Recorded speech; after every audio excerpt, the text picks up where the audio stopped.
ketika mereka belum ditangkap dan ditahan, kita sudah banyak bicara dengan mereka, termasuk langkah-langkah yang tadi disebutkan pra-peradilan. Nah, ini eskalasinya makin menguat, makin meningkat setelah mereka ditangkap dan ditahan.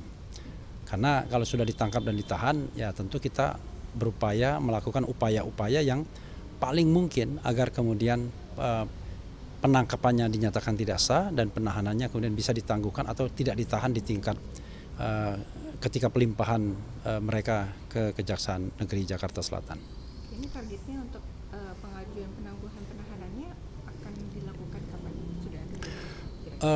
Masalahnya Senin baru bisa dilakukan. Kan Sabtu Minggu ini kan hari libur.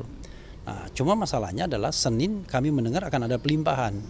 Jadi bisa jadi penangguhan penahanan itu tergantung konteksnya. Apakah konteksnya nanti untuk kejaksaan kalau ditahan, ataukah kita minta agar tidak ditahan. Nanti kita lihat, karena penahanan ini kan penahanan dari pihak penyidik dalam rangka pelimpahan. Walaupun aneh sesungguhnya, karena kita sudah berkomitmen kalau memang nanti ada pelimpahan, ya kami akan antar Roy dan Tifa ke Kejaksaan Negeri Jakarta Selatan, nggak perlu ditangkap kan begitu.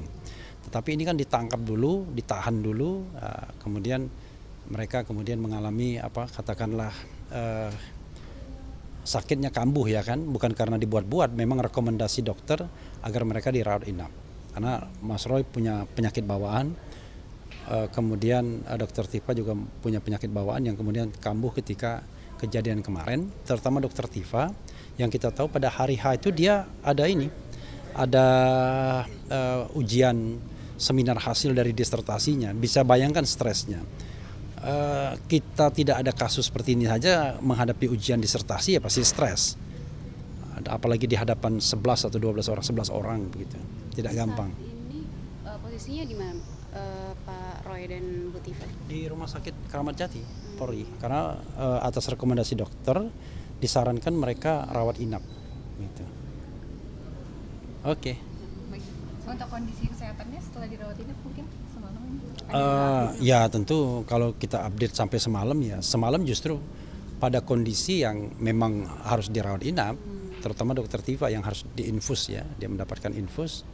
Kemudian kalau Mas Roy ini dia ada yang tinggi lah ya kan, yang sebenarnya kita tidak bisa sebutkan kan. Umum sih sebenarnya penyakitnya umum, saya juga mengalaminya, tetapi kan kadang-kadang orang terkontrol kan. Nah dia mungkin pada waktu itu karena tidak terkontrol, makannya sembarangan, kemudian tidak sempat melakukan medikasi gitu, pengobatan, maka kemudian naik, dan naiknya itu lumayan angkanya